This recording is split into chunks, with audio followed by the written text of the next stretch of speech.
ఈవీఎంల విశ్వసనీయతపై మరోసారి అనుమానాలు రేకెత్తడం దేశ రాజకీయాల్లో ప్రకంపనలు సృష్టిస్తుంది. తాజాగా ఎన్నికల్లో వ్యూహకర్త ప్రశాంత్ కిషోర్ చేసిన సంచలన వ్యాఖ్యలు ఈ వివాదానికి మరింత ఆజ్యం పోశాయి. ఓటమి పాలైన పార్టీలు, ముఖ్యంగా ఆంధ్రప్రదేశ్లోని ప్రతిపక్షం 2024 అసెంబ్లీ ఎన్నికల ఫలితాలపై ఇప్పటికే పలు సందేహాలకు వ్యక్తం చేస్తున్న తరుణంలో పీకే వ్యాఖ్యలు వారికి మరింత బలాన్ని ఇచ్చాయి.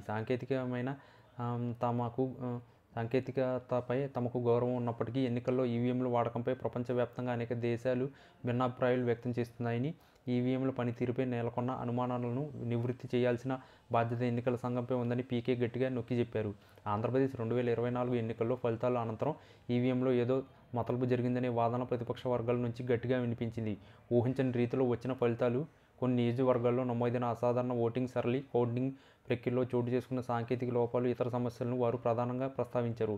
కేవలం ఓటమిని అంగీకరించలేకే ఈ ఆరోపణలు చేస్తున్నారనే విమర్శలు ఉన్నప్పటికీ ప్రజాస్వామ్యం మూలస్తంభమైన ఎన్నికల ప్రక్రియపై ప్రజల్లో నమ్మకం సన్నగిల్లకుండా చూడాల్సిన అవసరం ఎంతకైనా ఉంది. గతంలో గెలిచిన పార్టీ సైతం ఈవీఎంలపై అనుమానాలు వ్యక్తం చేయడం, ఆ తర్వాత ఓడిపోయాక అదే పార్టీ మళ్లీ అదే అనుమానాలను వ్యక్తం చేయడం ఈ అంశం చుట్టూ ఉన్న రాజకీయ చిత్రానికి అద్దం పడుతుంది.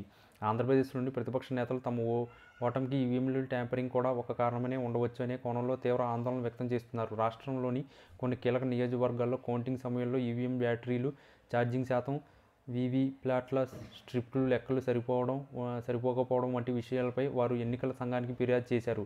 తమకు అనుమానం ఉన్న ఈవీఎంల మైక్రో కంట్రోలర్ చీఫ్లను పరిశీలించాలని కోరినప్పటికీ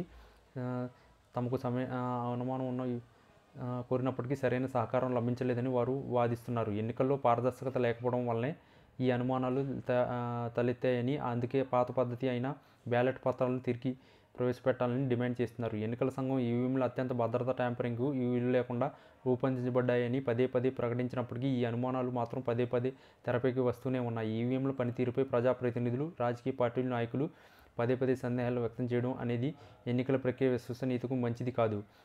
ఒక ప్రజాస్వామ్య వ్యవస్థలో ఎన్నికల ఫలితాలు కేవలం వాస్తవమే కాకుండా అవి పారదర్శకంగా ఉన్నాయనే నమ్మకం కూడా ప్రజల్లో ఉండాలి. ప్రశాంత్ కిషోర్ వంటి ఎన్నికల వ్యూహకర్త కూడా ఈవీఎంల గురించి మాట్లాడడం అనేది కేవలం ఒక ప్రాంతానికో ఒక రాష్ట్రానికో సంబంధించిన సమస్య కాదని, ఇది దేశవ్యాప్తంగా చర్చకు దారితీసే అంశమని స్పష్టమవుతుంది. ముఖ్యంగా 2024 ఆంధ్రప్రదేశ్ ఎన్నికల తర్వాత ప్రతిపక్షం వైపు నుంచి ఆ ఆరోపణలు మరింత తీవ్ర రూపం దాల్చాయి. ప్రజాస్వామ్యాన్ని బలోపేతం చేయడానికి, ప్రజల నమ్మకాన్ని గెలుచుకోవడానికి ఎన్నికల సంఘం ఈ అనుమానాలు నివృత్తి చేయడానికి మరింత స్పష్టమైన, మరింత పారదర్శకమైన చర్యలు తీసుకోవాల్సిన అవసరం ఉంది. బ్యాలెట్ పేపర్ పద్ధతికి మారాలా వద్దా అనే చర్చ ఒకవైపు తీసుకోవాల్సిన అవసరం ఉంది. బ్యాలెట్ పేపర్ పద్ధతి చర్చ ఒకవైపు ఉన్నప్పటికీ ప్రస్తుతం ఈవీఎంల వ్యవస్థపై నెలకొన్న భయాందోళనలకు తొలగించడమే తక్షణ కర్తవ్యం.